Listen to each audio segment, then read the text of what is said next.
What's going on, you guys? Welcome to the channel. If it's your first time joining. If you return, thank you for coming back. First of all, hit that like, subscribe button. If you want to support the channel, go ahead and hit up G-Spot Woodworkings down in the description box below. I decided to jump out there a little bit. This is going to be a double-edged sword, because I know there's a lot of Karens out there, and they're going to be like, oh my god, you're defending a bank robber and he was a bad guy. No, this is the thing. They're not going to tell his story and what really was, I'm going to say, the motivation behind his alleged crimes. We're going to compare two bank robbers, Micheal Terrelonge and Carl Gazani. Now, they got plenty of documentaries on Carl Gazani, but none on Micheal Terrelonge. Like, after they sentenced him, they just hit him away, and nobody knows what really happened, or what came, what motivated him to commit his alleged crimes, whatever the case may be. So I'm gonna try my best to explain. And when I say that I know him personally, and a lot of things, when information, when information is brought to you, you need to take it on face value. That's all I'm gonna say like that, right? I'm not the type to sit up here and brag and boast about people I know and things that I done and stuff like that. I'm not like that. I don't brag. When something comes about, I'm gonna make it happen. So anyway, without further ado, let's go ahead and run it.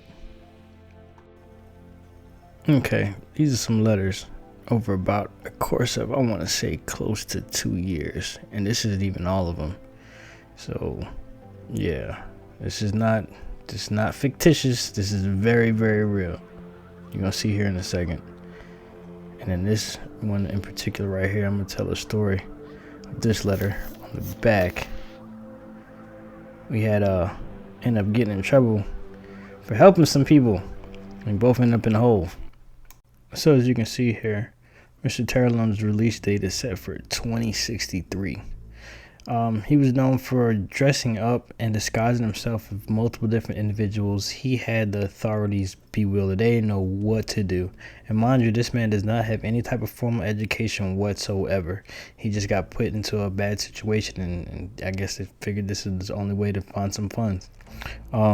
He dressed up as multiple different individuals, disguises. They did not know. Every one of these cases, they thought it was a different individual. So they bring him in the pod. And at first, just somebody else coming in, and it's crazy because this pod in particular, it was the high profile pod. So that means everybody in there had like serious charges, or they had pretty much a high profile case where like they really wanted to keep an eye on you and watch you and stuff like that. And so when he first comes in, he was real quiet. He had just, his kind of shoulders were slumped down. But obviously, you're in jail, you're gonna be depressed. And at the time, they didn't have enough bunks, so it was an open dorm. He sat on a bunk on the floor, and he just put a cover over his head and was just like just sitting there. And I was like, yeah, he just got in. He's probably going through something. But the thing about it, he was just really quiet. And then all of a sudden, the news came on. And the same picture that you're looking at, you seen, we all looked up and they was like, yeah, we caught the bearded bandit, blah, blah, blah, blah. And they going through the report. And then I looked down at him, and then I looked back up at the tent, and everybody in the dorm was just looking at him and looking at TV, and he's looking at it. I sat there and watched this man watch himself on TV and watch his reaction. He got so depressed, and he curled up. He just went and just curled up in the bed, and he was like that for like, I want to say like 3 days. He didn't talk to nobody. He barely ate the trays. He was just quiet. And I knew, after seeing that, I knew he was depressed. He was just like, oh man.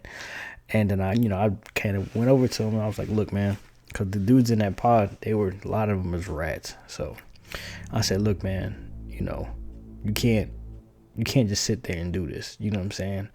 And there was somebody that came across once he finally started eating. I seen he was about to get into it with him. I said, look, I understand. Well, I don't understand your situation, but bro, you gotta, I said, let me kick it with you. Let me just talk to you. You know what I'm saying? I started learning about him and started talking to him some more and stuff like that. I said, I know you're stressed out, I know, but like locking it in like that, you know what I'm saying? You're going to end up snapping on somebody in here, and it's going to make you look worse. You see what I'm saying? I was like, when it comes to, whatever your court situation is, or when you go through that, if you get in trouble back here, it's going to affect you in court. That's what they're going to show. So me and him started chopping it up, and he started telling me about himself, started telling me about his kids and his situation. I was like, man, come to find out, man, I can't remember. I think he had like 7 kids or something like that. And he's from the Bronx. He's from New York. He's Puerto Rican and black, and you know, he's him and his wife. So crazy. He had all these kids, and they were staying in a hotel room, and you know, it was like one thing after another. You know, job problems and stuff like that. Then, you know, his wife, and it's just, it really was the kids, man, you know what I mean? And he was telling me, he's like, look, man, bro, you don't know how it is for 5-6 kids sitting there and they calling you daddy, and they say, man, I'm hungry, this and third, and shit. He was just like, I gotta make it happen, you know what I'm saying? I don't condone, you know what I'm saying, allegedly his crimes and stuff like that, but when I compared it to, and like I said, I know him and like spoke to this man personally, like really sat down with him and stuff like that. If he was released today, he wouldn't hurt anybody. Even in the crime that he allegedly, banks that he allegedly robbed, nobody ever got hurt, right? He was let off a round because they had closed the gate. You know, they lock you in the bank. He let off around so they could open up so he could make it his escape. But that's about it, or anything. He didn't hurt anybody, right? So, this other guy, Carl Gazzani, he killed the cop, right? And he robbed over 50 banks. Now, mind you, this man was a college student. He was a 3rd-degree black belt, right? He had so much training, and and the crazy part about it is that once he started, he didn't stop. If he didn't get caught, he wasn't gonna stop at all. You know, and just from that side, and nobody knew what he was doing. Like, and the crazy thing about it, he was by himself. Mr. Terrelonge, on the other hand, had a co-defendant, and this is so crazy. This is how the system works. This is what I really wanted to break down to you and show you how they reward people that work with the government. And I'm going somewhere with this. Check it out. Now, both of these individuals were both in North Carolina. Both of these crimes were committed in North Carolina. The banks that he robbed, whatever, right? Micheal Terrelonge ended up getting 62 years. Didn't hurt anybody. Granted, he did steal a good amount of funds, right? Now, Mr. Gazzani, Carl Gazzani over here, robbed over 50 banks, probably more, you know what I mean? And killed a cop in the process, right? And only got 17 years. He originally had 115 they was going to sentence him to, but then he agreed to work with the government and actually made an educational video to teach the FBI and other authorities how to catch bank robbers, right? And now, mind you, this is before Mr. Terrelonge's time. And Mr. Terrelonge was able to evade the authorities for a long time, and they had no idea how to catch this man or who he was and stuff like that. Well, like I said, Mr. Terrelonge had no formal education. He was just put in a bad situation. Like I said, I'm not condoning any type of behavior, robbing banks or stealing anything of that nature, right? It's mind-boggling to me that this man, just from him cooperating, went from 115 years to 17 years. And he killed a cop and robbed well over 50 banks. While this man over here only was, you know, allegedly robbed 17, and nobody got hurt in the commission of those crimes. But here's the thing, he took his case to trial. That's what the difference is, and he was fighting it. And I know personally because I used to send him his legal stuff. Because like when he first got in, I said, listen, man, you know, and he started telling me a little bit about the situation. I'm not going to explain in detail, you know, here. But his co-defendant only got 5 years. His co-defendant was a driver. Whereas this man got 62 years, of course, because he took it to trial and they didn't like that. Look, all they want is one little piece of information. Just give them something, anything. And he wouldn't tell anybody, you know. I'm going to tell you like this. When I got in my situation, they offered me about the same amount of time. They're like, they're going to give you 60 years if you don't cooperate. You know what I did? I said, well, I'm going to have to walk out of here with a cane then. And I went and hit that law library. That 60 went to 20, down to 10. And that's the maximum amount they could give me. So, and with this individual right here, though, you know, it's just wild how, and then they buried him. You don't hear nothing about his story because if people actually go and look into his case, there's probably discrepancy in there. And then with Carl Gazzani, there was a lot of stuff in his case they couldn't even convict him on, and they found so much stuff. They had so much evidence, but they couldn't convict him on it. Over here in Mr. Terrelonge's case, the only thing they could really get him on was probably one bank robbery, and really the other ones was because of his co-defendant. You know what I mean? And check this out. That's the only thing. And he didn't understand it. See, we had got separated, and I would have been able to show him like, hey, look, man, look. Like I said, I'm not condoning the behavior, but just bear with me. So I was showing him like, bro, if your co-defendant has a criminal history, he's not gonna be a good witness. At trial, they can't really use him because a good defense attorney is going to be like, this man has a criminal history. He was, he's just trying to get a time cut. He's going to say anything, for the prosecution, which is true. Now, on Carl's hand, he was by himself. So it was only him and him alone. So he didn't have to worry about none of that stuff. Now, back to Mr. Terrelonge, like I said, he had a whole bunch of kids. Like I said, I'm not condoning his behavior if this is all true or whatever the case may be. But I know for a fact that man loved his kids dearly. And I'm like, well, if you love your kids, why would you go out there and do this, that, and the third? Right? What if you didn't have good upbringing?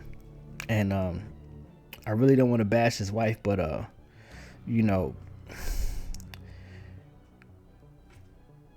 you have a bunch of kids. They're staying in a hotel room. Times was hard. Times was really hard for him. Like I said, I'm not condoning his behavior, whatever, if he was guilty of all this stuff. But when you compare these two individuals, nobody told this story. When you compare these two individuals, you got one man who's college educated, very smart, went and became martial arts 3rd degree black belt, bro. And he studied. He's an engineer. He had blueprints and everything. He set his mind. That's some sociopath stuff right there. His whole intention was, I'm gonna make this. I'm gonna be a career criminal. I'm gonna make my life as a career bank robber. Whereas Mr. Terrelonge just probably did the first one out of just desperation. And then this is why I said, like, with his wife, I don't want to bash her because she's gonna probably hate me after this. How can I put this? Because I don't. If anybody knew of this, right, and if you loved and cared about somebody, you would try to stop them. You know what I'm saying? You wouldn't persuade them to do anything like that. Okay. And the more that, I spoke with him and got to know him more, you know what I mean? And I seen it, and he told me, he's like, man, I didn't have nobody teach me, because I used to talk to him. He's like, man, Garfield, you're super smart, bro. Like a whole bunch of stuff. And I was sending him stuff, like, through the mail, trying to help him with his case. I was fighting my case and helping him with his, you know what I mean? Like the information I could find, but I can only do so much, because in this particular jail, this was crazy. Back then, you can only go to the law library for 2 hours once a month. That is impossible to find anything, especially if you're unschooled in law. They have literally a whole live dictionary. Not like this dictionary. They have a whole live black law dictionary, and it's actually thicker. It's like 4 inches thick. Thing is huge, and it's mostly in Latin. It's like reading the King James version of the Bible backwards and upside down. I don't know. I'm just making it difficult. You know what I mean? It's just crazy. And then there's so many, just a lot. So I'm going to pull up this letter of one of the correspondents with us. And I'm going to put down in the description box below the videos to Carl Gazan. You can go do your research on it. And like I said, and then there's one thing, and like, I don't think they mentioned it. I didn't watch a lot of his videos, but I don't think they even brought up the cop thing. I think they probably did in some videos, but the one that's down in the description box below. But the fact that this man killed somebody, killed a cop at that, not like like in a bank teller or somebody that was in a bank. And here's the thing, and just rationalize this with me, right? The chances of pulling off successful bank robberies and nobody getting hurt. This man pulled over 50. But, that one cop that could get hurt. So just say 1 out of 50. I didn't really do in-depth detail on it, because I was kind of like, this dude's just crazy. Like, you was just greedy and you was crazy. And then you went and ended up starting working for the government to, so you wouldn't do all that time. Whatever. Here's, on this other hand, 17, and nobody ever got hurt. Those odds is crazy, because you got to think about, this is the South. In the South, boy, you go do something stupid, you're gonna end up dropped somewhere and you ain't gonna know where it comes from. So to go into those are the things that cross my mind personally. So that's something I would never entertain, and whatever the case may be. So but I'm gonna go ahead and pull up this letter just to kind of give you, a little bit of our relationship and stuff like that. And I'm doing this for a reason. I just want to show the comparison of how they treat somebody who goes against the grain of the system, you know, when they're fighting their case, which is that their right, and somebody who cooperates.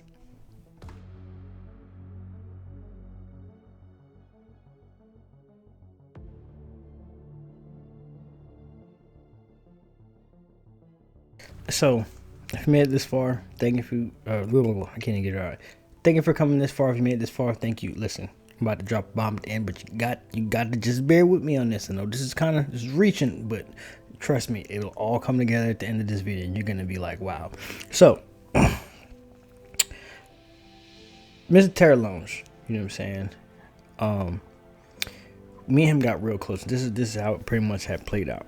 Like I said, when I first started chopping up with him, it was kind of, we both had trust issues. We both been through a lot of stuff, so you know we was kind of feeling each other out and stuff like that. And a situation arose in that particular pod, cell block, whatever you want to call it, where it was a thing with the officers, and they was pretty much terrorizing the Hispanics in there, because there was only Hispanics, black in this particular pod. It was really, really small. And we wanted to get the sergeant. We said, call the sergeant in here. They were just doing the most. And it was just crazy. It was wild. It was like, nah. So we all, the whole pod, the whole dorm, we stood up and we was like, nah, call the sergeant. We want to talk to the sergeant. We want to talk to the sergeant. And they was like, lock down. I'm like, nah, we didn't, because the officers in there, man, officers in there was whack, bro. There was one of them. He was the one who actually, I think he's the one who called the goon squad. And the goon squad is pretty much officers. They just come in there, beat the crap out of you and mace you and beat you and tase you. That's the goon squad. They got them at pretty much every facility. So when they came, oh man, this is so crazy, because this is what me and him really, because you know you dudes be like, yeah man, I'm about that life, I'll stand on that and da. But then when something pop off, you know, they be the first one to run. So out of the whole dorm, so crazy, out of the whole dorm, when the goon squad came in there, this is, bro, I put this on everything. Me and him the only one still standing there. Everybody ran to their little bunks, like little kids. You know, a little kid get in trouble and they go run to the room, go hop in the bed. That's exactly what all these grown men that's supposed to be gangsters with high profile cases did. We sat there and watched it, bro, and we both did. And we didn't really do nothing wrong. All we want to do is talk to the sergeant. But on paper, this is what they hit us with: inciting a riot. That's what they hit us with, bro. And I was like, man. So when the goose squad came in there, they were just like, go ahead and cuff up. It's not worth it, because it was, bro, they was about 14, 15 deep. And they, boy, they don't play. They are not going to play the radio with you. They going to air you out. And me and him just looked at each other, and we both just shook our head. You know, we cuffed up. We didn't give no static or nothing like that. We didn't give no fight or nothing, because it was just stupid. We just wanted to talk to the sergeant. And they walked us out, and they separated. It's like, nah, we gotta separate these two. They were like, heck no. They took him upstairs. They put me downstairs. We both went to the hole, stayed in there. I think it was like good, like 45 days or something like that. At least 30 days. I can't remember exactly. I'm not even gonna lie. It was a minute. We started citing a minute. When I got the write up, I'm like, man, I'm citing. I was like, bro, we ain't do nothing but ask for the sorry. But like, that's all I was saying. I was explaining. I was like, bro, anything that you do back here to affect in court, because that's the first thing. Oh, but he was, you know, well, since he's been incarcerated, he did this, that, third. That's not what happened. You know what I'm saying? But you can't, if you got an attorney, you can't even defend it. You're just gonna sit there and let them talk. You know what I mean? And it just, anyway. So that's when me and him really got close. So which was so crazy. And I'm gonna tell you, this is how personal and how close I got to this man. And I trusted him. I know you're like, man, it's crazy. I trusted a bank robber, right? Versus my own egg donor, my family. Check this out. If anybody, you ever had anybody incarcerated and stuff like that, you know, when you go get their property, like their wallet, their keys and stuff like that, you know, you go down there and sign their stuff out. I didn't have anybody in that area that I trusted, because I had my keys and my wallet, social security card, all that stuff like that. And I had, before I got, you know, incarcerated, I was in the middle. I was in between. No, I was working at the time, but I had all my furniture and all my stuff and belongings put up in a storage unit. I ain't tell nobody where it was at. I told him. You know what I'm saying? And I had a bunch of money in there. I had everything in there, and like just I had everything. You know what I'm saying? My life was in there. I had stuff like my junior high school yearbook, things that were irreplaceable, right? And initially, I had let him sign it out. When I was like, bro, just, you know what I'm saying, rock with me. But we got split up. And I was like, oh my God, this man got everything, bro. I said, man, he could rob me blind if he wanted to. And he hard for money. And he didn't. You know what I'm saying? And I had wrote him, because back then you could write from pod to pod. So, and when I wrote him, he wrote me right back. Bam. He was like, man, I got you. Don't worry about this, that, third. And I had told my egg donor, I was like, look, come down here, this and third, I need to see you. She's like, no, just tell me everything over the phone. I'm like, I'm not talking on the wall phone. You need to come here and see me on visit. I'm gonna give you some instructions. And I'm happy I didn't, because boy, it wouldn't have been good. It wouldn't. So anyway, long story short, that's how me and him really got close. And when I said this man was a good man, bro, he could have split my wig open. Like, he could have got me. He could have got over me. So his wife, you know what I'm saying, you know, and I respect her for this. She had handed all, you know, my stuff over to my egg donor. Then when she wouldn't like do what I asked her to do, which I was like, nah, bump that, just get my stuff back, cause you causing problems. I'm asking you to do certain things, and you creating static, you creating more issues. So she wouldn't even give my stuff back. So she was like, you don't even know these people. I'm like, listen, I'm in jail with this guy. You're out there free. I'm asking you to do simple things, and you are siding with these people. Like, what is wrong with you? I'm here. Anyway, long story. So then we started writing each other. And all of our correspondence after that was all through letters. I was in a cell block that I didn't trust nobody. He was in another side of the building. He didn't trust anybody. So we really started bonding just through letters. Like, we encouraged. It was so crazy. We encouraged each other through letters. The best way I can explain it is something like this, a clip like this right here. You won't last much longer. You're gonna die here. Why protect someone who doesn't give a shit about you?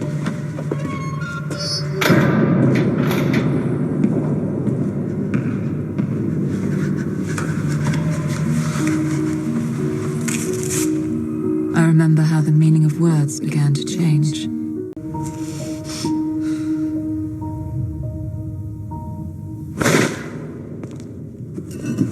I'm instructed to inform you that you have been convicted by special tribunal, and that unless you are ready to offer your cooperation, you are to be executed. Do you understand what I'm telling you? Yes. Are you ready to cooperate? No. Very well. Escort Miss Hammond back to her cell. Arrange a detail of 6 men and take her out behind the chemical shed and shoot her.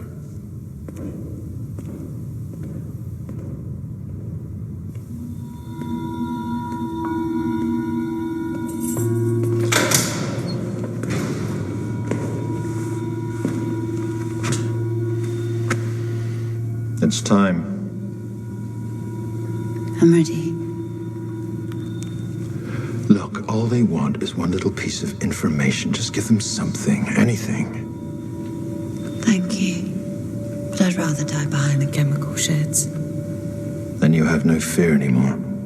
You're completely free.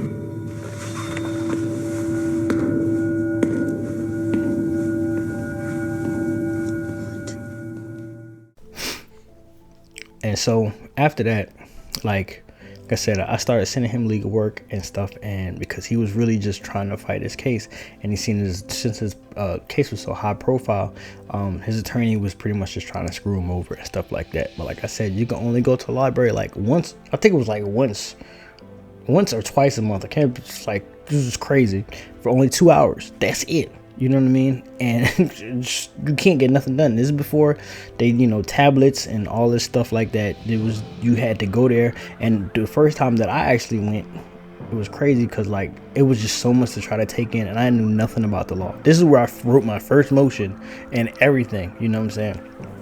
And anytime what I did was I started making copies, because I was going there and try to read something. 2 hours goes by fast, like that. It's crazy. So I'm sending him stuff, So anything I came across that was good, you know what I'm saying, related to, you know, just send them, boom, boom, boom, boom. And it was great because we just started encouraging each other through these letters, back and forth, back and forth, back and forth. Just, yo, keep your head up, be strong, be strong. Now, mind you, in most trial situations, less than 2% go to trial. The vast majority of people plead guilty, right? Now, if you go look up all these other bank robbers that claim to be the bearded, well, they got dubbed the name the bearded bandit. All of them pled out. They pled out immediately. They didn't try to fight or nothing like that. And a lot of them were like junkies and just like degenerates and just crazy folks that just, you know, I don't know, they probably watched the movie, got high, and then thought they could like pull this stuff off. No. So the thing is with Mr. Terrelonge, like I said, he would not fold. And had he cooperated, not only would he got a substantial like time cut like crazy, but they would have probably offered him employment. I'm telling you, just like how they did with Mr. Ghazzani. I believe that if Mr. Ghazzani hadn't killed a cop, I think that's the only reason why they gave him any time. Because it's like, we got to give him some type of time because you did kill a cop. You know what I'm saying? And as of right now, I believe Mr. Terrelonge was probably served about 15 years right now, right? So I'm gonna give you some other examples, right? We're gonna talk about some other bank robberies, just so I can show you how crazy the system is and how it's just insane. They reward people that cooperate, and then you got other people that are officers, that are law enforcement officers, that learn the system and take full advantage of it and go crazy with it. So let me show you this.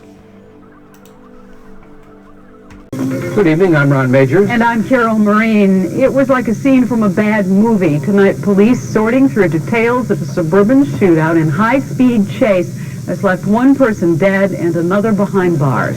Channel 5's Marianne Ahern is live in Hanover Park with the latest. Marianne? Ron and Carol, he was called the Bearded Bandit, the man who eluded police for several months, committing bank robberies in the northern suburbs. Tonight, they believe that man lives behind me. They have been searching his home all night. The wild story began just a half-mile from here about noon. I'm very surprised to find it. I heard it on the news driving home, and when the FBI came to my door about 6:15 and interviewed us and asked them about it, then the pieces all started to fall together. Dozens of federal agents milled around outside this Hanover Park townhouse tonight, waiting to execute a search warrant at Jeffrey and Jill Erickson's home. The chain of events, right out of a Bonnie and Clyde movie, started in this parking lot. That's where the FBI and local police arrested 33-year-old Jeffrey Erickson. He's a suspect in 6 bank robberies and allegedly stole 10 cars. His wife, 27-year-old Jill Erickson, sped away when she saw her husband arrested, taking police on a wild 11-mile chase through the northern suburbs. She shot back at them as they fired at her until her van crashed here. We had the individuals under surveillance when we attempted to arrest them. We did arrest Mr. Erickson, and Mrs. Erickson fled the scene in the van. Since it happened just after 12, most of the people in the neighborhood were at work or at school. But later, the FBI returned to find out if anyone saw anything. She wound up hitting the sign over there. I saw a blue unmarked car come around the corner. He stopped. I saw him fire 4 or 5 times. I got down on the ground because I was so scared. Jill Erickson died tonight at Humana Hospital. Jeffrey Erickson is now in FBI custody. This is part of a series of bank robberies. We're not too sure how many they were involved in. As I said, this is an ongoing investigation.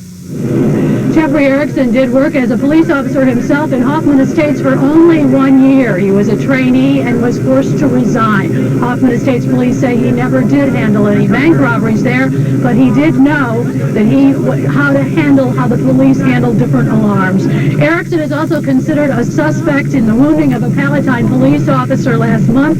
That police officer was shot in a traffic stop, and the gunman got away. The FBI is still at the scene. They tell me that there is a safe inside that garage 6 feet high, and they are waiting to go through that safe.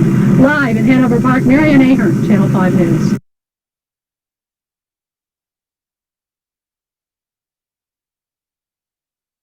Appears to have made a living breaking the law, once worked here enforcing it. In the picture logs of Hoffman Estates police officers, there is a photo of Jeff Erickson, a former cop, now accused of being a bank robber. It's something that none of us want, and we're not very happy about that situation. I think the only thing we are happy about is that we got rid of him when we did. Chief Donald Cundiff says he hired Erickson to be a police officer in 1986. At that time, Erickson said he had previously been an auxiliary officer with the Rosemont Police Department, and he listed 4 years' experience in the Marines. But Chief Cundiff says after 13 months on the job, it was clear Erickson was not cut out to be a cop. Yes, we reviewed him and decided that he was not meeting our standards of knowledge and everything in the police department, so we told him he was going to be terminated, and he requested to resign, and we allowed him to. Chief Cundiff never dreamed this clean-cut officer would allegedly don a mask, a beard, and use a weapon to rob banks. Cundiff says in a meeting with other Northwest Suburban Police chiefs, he had talked about how strange it was that no banks in Hoffman Estates were targets of the bearded bandit. The robberies all happened in towns near and around his community. But Cundiff never dreamed the robber may have avoided Hoffman Estates because he might have feared one of his own former fellow officers would recognize him. Chief Cundiff says Erickson never made it past the probationary period of his job on the Hoffman Estates police force. He said no one had any contact with Erickson after his termination or heard anything about him until this morning. The FBI called to inform the chief that they would be arresting Erickson for robbery after several months of surveillance. Bill and Linda. Thanks, Elizabeth. And here's the thing with Mr. Terrelonge, right? See, he wouldn't tap out. He wouldn't fold.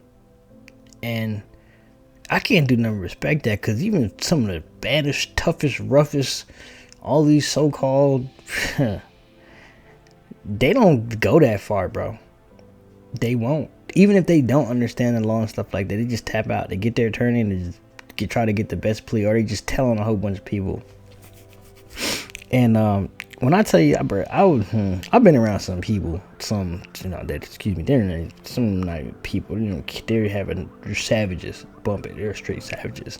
I'm not gonna go into detail, but matter of fact, if you go hit up this channel right here, Josh Pillault's channel, he did an in-depth on somebody that we were both incarcerated with. I'm not gonna even touch on that. He did that. I'm just gonna leave that there. But check the description box below for that. And even like Josh Pillault, there's a couple people, some good and bad. And I've been around some heavy hitters. Some people I'm just like, wow. And I'm not trying to, how can I put it? I'm not trying to glorify crime or criminals at all. I just want to show you that the real criminals are the ones that are actually dispensing so-called dispensing justice, and that are in control, and they have just completely the specific word for it, just completely taking advantage of the system, bro. And if you're ignorant to the law and the inner workings of the judicial system, you're hit. You are hit. And even if you don't, they will use every resource that they have against you, bro. And this man, Mr. Terrelonge, he didn't care. He said, I'm a buck. I'm going in. And and I went and looked it up. If you go, I'll put it down in the description box below. He fought, he appealed, he went for every possible way. There's not some people that do that, bro. There's not some, I can't do nothing but respect that.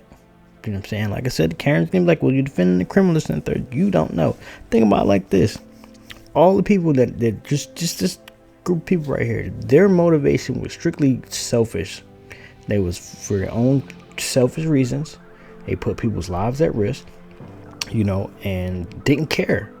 They were all just crazy. This man, if he's guilty of these crimes, all of his actions and motives were for his children. And it's not right that he went about it that way, but that's different. There's not too many dads out there that's gonna just do nothing like that. There's just one movie with that Tyrese movie. We had to go hit them licks to get his son back.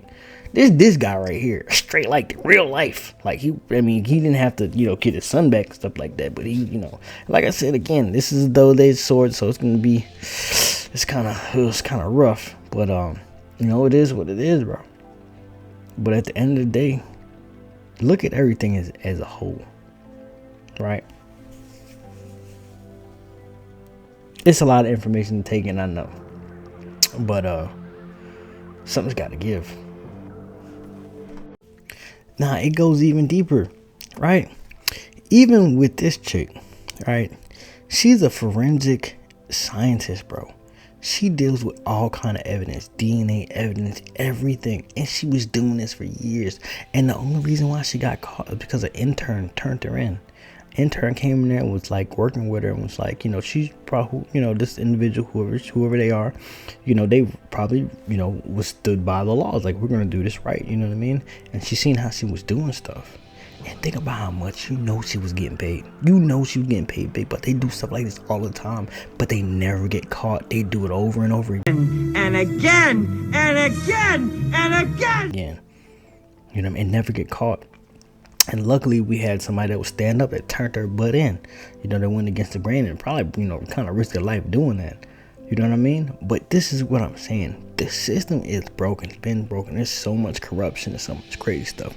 New this morning, a former forensic scientist at the Colorado Bureau of Investigation now under arrest, facing more than 100 felony charges in connection with dozens of instances of alleged criminal misconduct. And the scientist expected back in court this morning. Fox 31's Courtney Fromm joins us live from the Jefferson County Courthouse to explain these charges and, the implications that this could have on past cases. Courtney. Yeah, good morning to you both. I think that's the huge thing here because the data analyst linked to all this, Missy Woods, for these alleged crimes that go all the way back to 2008. So that's years and years of things that have allegedly unfolded, and she is back in court today. Now, let me break it down for you. Woods was fired by CBI in late 2023 after they discovered overarching problems with her work. The alleged crimes took place at 2 different crime labs here in Jefferson County. Now, investigators say she was cutting corners, leading to numerous felony counts, one of which being a cybercrime count where she allegedly altered or damaged data in a computer system, leading to $1 million in damages. Now, according to the arrest affidavit, dozens of agencies around the state are now involved in this. Some of the cases, though, are serious and high-profile cases like numerous homicides, sexual assaults, robberies, burglaries, and even sexual assaults and trafficking involving children. Woods has been charged with 102 counts related to 58 instances of alleged criminal misconduct, and our legal analyst weighed in. All data that is collected in testing is relevant and needs to be shared with the opposing party. So by removing or culling data, which some may believe is extraneous or unimportant or irrelevant, that simply is not a decision that a scientist is allowed to make. Now, Woods is being held on a $50,000 bond. She is back in court here today, this morning at 10 a.m. Of course, we're live here until noon, so we'll have updates throughout the morning. But for now, live in Jefferson County, Courtney Fromm, Fox 31. All right, something we'll definitely continue to track. Courtney, thank you. Bruh, a $50,000 bond? That's it? You are tampering with DNA forensic. You were doing all type of stuff, bro. Allegedly. Now, but a $50,000 bond, bro, ruined hundreds of lives. You see what I'm saying? Like, there's people in jail sitting there innocent and on type of crazy crimes, high profile cases, bro. And they're sitting there crazy. And this is the thing. When you go to jail for certain stuff, you catch hell back there, bro. But anyway, that's just what I'm saying. And then stuff like this gets swept under the rug. I'm sorry. $50,000, there should be no bond. No bond. No, none. Don't give. No, you are going to sit there. No. You're not getting a bond. You took an oath to uphold the law and you just did whatever you want to do because you got complacent. That's what these people do. They get into these positions and they did, it starts off small. It always starts off with just something, just a little, and then just gets outrageous. And then even with petty stuff, let's check this out right here. Talk about now, investigators say a former DeKalb County Sheriff's deputy confessed to stealing hundreds of dollars worth of groceries, and police say he had help. Channel 2's Michael Seiden live in DeKalb County. Michael, you found out some employees came forward with information that led to his arrest. And George, investigators tell us that all happened after Publix conducted its own investigation. Some of those employees coming forward. We also know that there was surveillance video showing the moments that former deputy was stealing hundreds of dollars worth of groceries. He's accused of violating his oath of public office. Former DeKalb County Sheriff's Deputy Morris Bailey charged with multiple felonies after investigators say he stole more than $800 in groceries from this Publix on Glenwood Avenue in Atlanta's East Lake neighborhood. That don't seem like him. He was so nice. I wouldn't have never thought. My expectation is they would be honest and serve the company and the community. Groceries, bro? Bro, you stealing groceries? You went from being a detention officer to working security, and now you stealing groceries. And the thing is, like, working a security job, bro, that's the guap right there. That's easy money. You sitting on your butt. Once they see that there's security, dude, people ain't gonna be too quick to try to do anything in this stuff. There's some that are stupid or junkies that try their hand anyway, but they don't last long. You know what I mean? But that officer, he could have went and worked at nightclubs. Or bars or any other establishment, could have got some extra gigs on the side to get the extra money instead of stealing some damn groceries, bro. That was so petty. You know what I'm saying? So here it goes. So now here goes the bombshell. A lot of times you see in these movies and stuff where they got these like hackers or other type of criminals that get caught doing crime, and the government and other authorities and other agencies, they hire these people. They hire the people to, help them to do their job better. Even with confidential informants and paid government actors and stuff like that, they'll pay people just like you, if you're good enough at whatever you did, to help them to catch other criminals. And they will kind of like, whatever you did, it's kind of like, oh, don't worry about it. We'll take care of that. We'll just dismiss that. That never happened. You know what I'm saying? Just don't go out there killing anybody. You think about it like this. You got people that you grew up with that were out there in the streets, big time drug dealers and stuff like that. And how this person is lasting long and everybody knows what they do. Think about it. You know what I'm saying? And all they do is go in and turn in all the people that's below them. It's a system. It's a multi-billion-dollar system, bro. Now, check this out. Imagine if the shoe was on the other foot, right? Imagine if somebody who was allegedly a criminal, or what they painted out to be a criminal, was actually not. Imagine if this citizen had so much dirt on the authorities that they had to just go outrageous and just paint this terrible picture of this person. Right? And I'm gonna tell you straight like this. I was offered a job. Yeah. I was offered a job. And I said, no, you kiss my... No. Just no. Because if I'm going to violate people's rights, do all kind of underhanded stuff, and put them through, let's just say, 2% of the things that I've been through, I would not agree to that. Now, if there was some real bad people out there, yeah, it would have been a different story. But I'm telling you straight like this, bro. The government, the authorities, and how they do things, boy, you need to read in between the lines. And like I've been saying, I'm not supposed to be here. There's always more to the story.